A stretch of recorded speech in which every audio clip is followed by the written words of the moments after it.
Kennedy Center is an imposing structure on the banks of the Potomac River.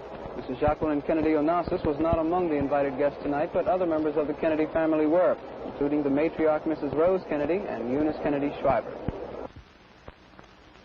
Well, I think that it's a wonderful tribute, really, to President Kennedy. After all, he spent two-thirds of his life in government, politics, and he lived here a great deal of that time. So I think he's buried here, and he spent, as I say, his life here, and I think the memorial should be here in Washington. And I think this building really represents what he believed in. He wanted to reach the people all the time, and I think these three types of theater will reach the people. I think the performances, I think it's interesting to see the performance. Tonight is the Mass by Bernstein. Next week they have the Chicago group, and they have, what is the other group they have coming on?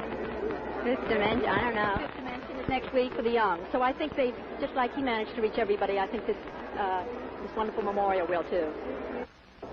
Tonight's formal opening was highlighted by Leonard Bernstein's Mass, which he composed especially for tonight at the request of Mrs. Kennedy Onassis. Tomorrow night, President Nixon will be the honored guest. He gave up his presidential box at tonight's formal opening, saying the Kennedys should not have to share the spotlight.